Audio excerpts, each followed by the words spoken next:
আচ্ছা আপনারা বলেন ভাই, মনে দুঃখ নেবেন না, বুঝার জন্য। যতটি লোক এখানে আমরা বসে আছি, বিহাদারি স্ত্রী বাড়িতে আছে না নেই? যদি আজকে আমি আপনাদেরকে বলি যে ভাই আপনার স্ত্রী আজ কোন রঙের চুড়ি পিন্ধা আছে হাতে, বলতে পারবো কি সবাই? বলেন পারবো কি? কোন কালারের ব্লাউজ, কোন কালারের শাড়ি পিন্ধা আছে সবাই বলতে পারবো কি? কে দেখে বেড়েছে এগুলো জিনিস? কয়টা চুড়ি পিন্ধা আছে আমার স্ত্রী, আপনার স্ত্রী, বলতে পারবো কি? পারবো না। যে স্ত্রী আমার আপনার কাছে সবসময় থাকছে, সেই স্ত্রীর কথা যদি বলতে না পারি, তা আমার নবীতে আঁকড়াইতে গেলেন, কি দেখেছেন? গেছেন কিন্তু দেখে বেড়াচ্ছে যে কয়টা জানলা, কয়টা খিড়কি, কয়টা কি দেখেছেন?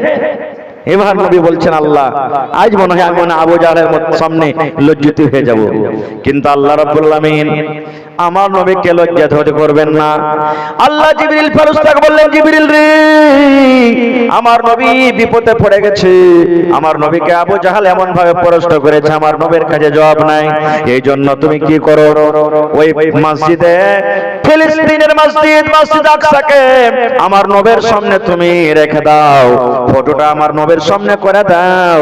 আবু জাহাল প্রশ্ন করবে আর আমার নবী দেখে দেখে নবীর সেই প্রশ্নের উত্তর দিবে।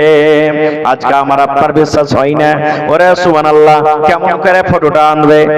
আজ আমার আপনার বেটা সৌদি আরবে আছে, ভিডিও কলিং আপনি ফোন লাগিয়ে দিলেন, বেটা কি খানা খাইছে, মুখখানটা কেমন হয়ে আছে, কোন ধরনের শার্ট পিন্দা আছে, কতক্ষণ বিছানা এখানে ঘুমিয়ে আছে, সব দেখা যায়।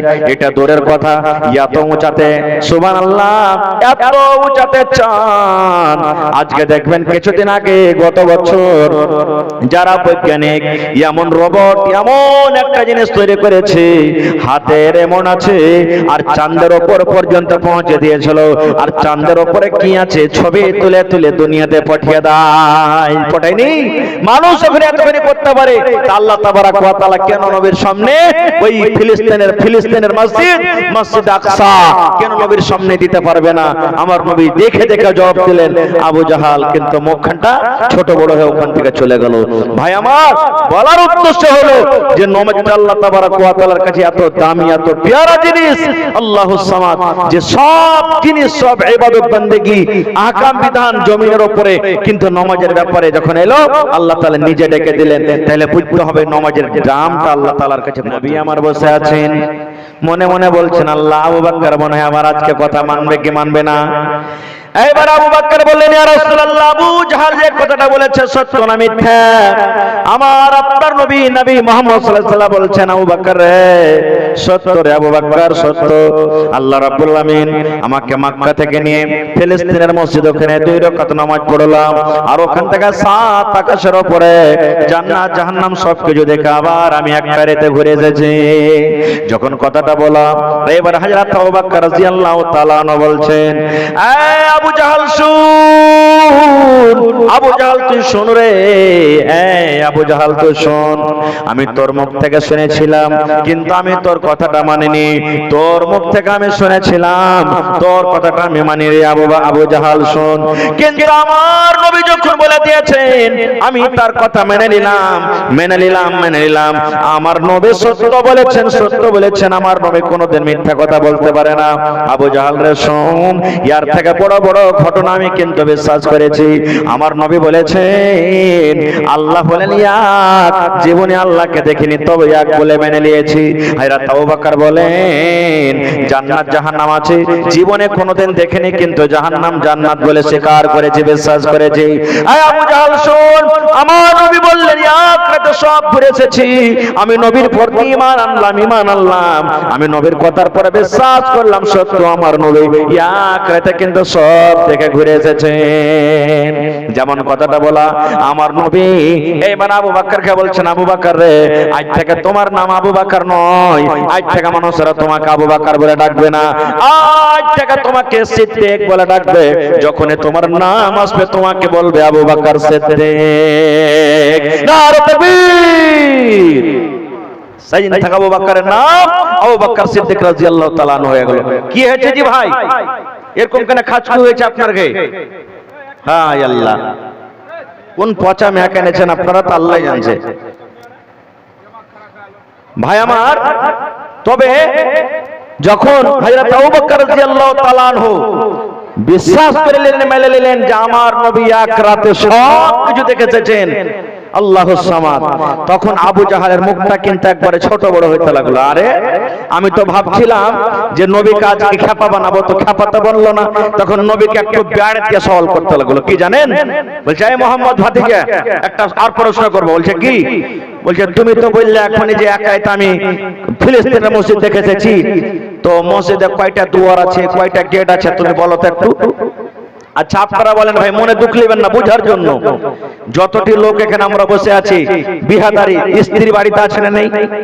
যদি আজকে আমি আপনাদেরকে বলি যে ভাই আপনার স্ত্রী আজ কোন রঙের চুড়ি পিন্ধা আছে হাতে, বলতে পারবো কি সবাই? বলেন পারবো কি? কোন কালারের ব্লাউজ, কোন কালারের শাড়ি পিন্ধা আছে সবাই বলতে পারবো কি? কে দেখে বেড়েছে এগুলো জিনিস? কয়টা চুড়ি পিন্ধা আছে আমার স্ত্রী, আপনার স্ত্রী, বলতে পারবো কি? পারবো না। যে স্ত্রী আমার আপনার কাছে সবসময় থাকছে, সেই স্ত্রীর কথা যদি বলতে না পারে, তা আমার নবী তো আঁকড়াইতে গেলেন, কি দেখেছেন? গেছেন কিন্তু দেখে বেড়াচ্ছে যে কয়টা জানলা, কয়টা খিড়কি, কয়টা কি দেখেছেন? এবার নবী বলছেন আল্লাহ, আজ মনে হয় আমি আবু জাহলের সামনে লজ্জিত হয়ে যাব। কিন্তু আল্লাহ রাব্বুল আলামিন আমার নবীকে লজ্জা ধরে করবেন না। আল্লাহ জিবরিল ফেরেশতাকে বললেন, জিবরিল রে, আমার নবী বিপদে পড়ে গেছে। আমার নবীকে আবু জাহল এমন ভাবে প্রশ্ন করেছে, আমার নবীর কাছে জবাব নাই। এই জন্য তুমি কি করো, ওই মসজিদে, ফিলিস্তিনের মসজিদ, মসজিদ আকসাকে আমার নবীর সামনে তুমি রেখে দাও, ফটোটা আমার নবীর সামনে করে দাও। আবু জাহল প্রশ্ন করবে, আর আমার নবী দেখে দেখে নবীর সে প্রশ্নের উত্তর দিবে। আজকে আমার আপনার বিশ্বাস হয় না? ওরে সুবহানাল্লাহ, কেমন করে ফটোটা আনবে? আজ আমার আপনার বেটা সৌদি আরবে আছে, ভিডিও কলিং আপনি ফোন লাগিয়ে দিলেন, বেটা কি খানা খাইছে, মুখখানটা কেমন হয়ে আছে, কোন ধরনের শার্ট পিন্দা আছে, কতক্ষণ বিছানা এখানে ঘুমিয়ে আছে, সব দেখা যায়। এটা দূরের কথা, এত উঁচাতে, সুবহানাল্লাহ, এত উঁচাতে চান। আজকে দেখবেন কিছুদিন আগে, গত বছর, যারা বৈজ্ঞানিক এমন রোবট, এমন একটা জিনিস তৈরি করেছে, হাতের এমন আছে, আর চাঁদের ওপর পর্যন্ত পৌঁছে দিয়েছিল। আর চাঁদের ওপরে কি আছে, ছবি তুলে তুলে দুনিয়াতে পাঠিয়ে দেয়। পাঠায়নি? মানুষ ওখানে এতখানি করতে পারে, আল্লাহ তাবারাক ওয়া তাআলা কেন নবীর সামনে ওই ফিলিস্তিনের মসজিদ, মসজিদ আকসা কেন নবীর সামনে দিতে পারবে না? আমার নবী দেখে দেখে জবাব দিলেন। আবু জাহাল কিন্তু মুখখানটা ছোট বড় হয়ে ওখান থেকে চলে গেল। ভাই আমার বলার উদ্দেশ্য হলো যে নবীটা আল্লাহ তাবারাক ওয়া তাআলার কাছে এত দামি, এত প্যারা জিনিস, আল্লাহুস সামাদ, যে সব জিনিস, সব ইবাদত বন্দেগী, আহকাম বিধান জমিনের উপরে, কিন্তু নামাজের ব্যাপারে যখন এলো আল্লাহ তাআলা নিজে ডেকে দিলেন। তাহলে বুঝতে হবে নামাজের দামটা আল্লাহ তাআলার কাছে কত। আজকে সেই নামাজ পড়ি আমরা মসজিদে, আল্লাহর ঘরে। ভাই আমার, যেটা আপনার আমার মসজিদ, কিবলা, কাবা শরীফ, মসজিদ ভেঙে গেছিল, কে বানালছেন মসজিদ ভেঙে যাওয়ার পর? আমার আপনারা বাবা ইব্রাহিম খলিলুল্লাহ হলেন রাজমিস্ত্রি, আর ইসমাইল নবী হলেন কে লেবুর পাথরকে চিকন করে করে করে আব্বাকে দিলেন, মানে ইব্রাহিম নবীকে দিলেন। আর ইব্রাহিম নবী মিস্ত্রির মতন হয়ে হয়ে গোটা কাবা শরীফকে নির্মাণ করেছিলেন। মসজিদে নববী কে তৈরি করেছেন? সাহাবায়ে কেরাম তৈরি করেছেন, যার ব্যাপারে আল্লাহ তাআলা কোরআনে বলছেন রাদিয়াল্লাহু আনহু ওয়া রাযওয়ানহু। সেই সাহাবায়ে কেরাম আল্লাহ রাসূল নিজের হাতে পাথর ধুয়েছেন, ইট ধুয়েছেন, আর ধুয়ে ধুয়ে দেয়ালের উপরে লাগালছেন। ভাই আমার, তাহলে সেই মসজিদের আল্লাহর কাছে খুব দাম, কে এত দাম যে নবী নিজের ভাষাতে বলেছেন, মান বানা লিল্লাহি মাসজিদান বানাল্লাহু লাহু বাইতান ফিল জান্নাহ। হে আমার উম্মত, দুনিয়াতে যদি আল্লাহর একখানটা মসজিদ বানিয়ে দাও, আল্লাহ তাবারাক ওয়া তাআলা তোমার জন্য জান্নাতের ভিতরে একখানটা ঘর বানিয়ে দিবে। দুনিয়াতে আল্লাহর ইবাদতখানা বানাও, দুনিয়াতে আল্লাহর ঘর বানিয়ে দাও। মসজিদ ছোট হোক বড় হোক ওর সাথে মতলব নয়, আল্লাহর ইবাদত বান্দেগী হবে। দুনিয়াতে মসজিদ বানাও, আল্লাহ তাবারাক ওয়া তাআলা জান্নাতের ভিতরে একখানটা ঘর বানিয়ে দিবে। ভাই মুসলমান, দান তো মেলায় কিছু করলেন, আপনারা করতে আছেন, করবেন ইনশাআল্লাহ। তবে আজকে দেখি মসজিদের জন্য 1 কাঠা কিংবা 1 ডিসমিল জমি দান করতে পারবেন কেউ? ওই মসজিদের আশেপাশে আছে যেখানে মসজিদ বনবে, আর না হলে কোনো মাঠে ময়দানে আছে, মৌলানা আমি 1 ডিসমিল কিংবা 1 কাঠা জমি কিংবা জমিন বিক্রি করে যা টাকা হবে আমি লাগিয়ে দেব। দেখি কোন আল্লাহর বান্দা আছেন? এতটি লোকের মধ্যে কোন মা, খালা, দাদি, নানি কেউ এমন আছেন?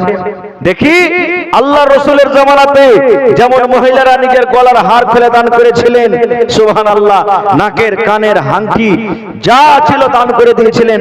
আজকে আমার ফারকিয়া গ্রামের মায়েরা খালারাকে দেখবো যে কেউ গলা থেকে হার, কেউ পান, কেউ হাতের আংটি, কেউ বালা পায়াল, নাকের কানের এই সমস্ত জিনিস এই আল্লাহর ঘরের জন্য কে দান করতে পারবেন? এবং ভাই 5 ওয়াক্তের নামাজ ফরজ আল্লাহ করেছেন। 5 ওয়াক্তের নামাজের ভিতরে কয় রাকাত ফরজ নামাজ আছে? 18 না 20? কত আছে ভাই? 17 রাকাত আছে ফরজ। 17টা লোককে দেখবো, 1 টাকার হাজার, বেশি নয়। নমাজের দাম আল্লাহ ছাড়া কেউ দিতে পারবে না।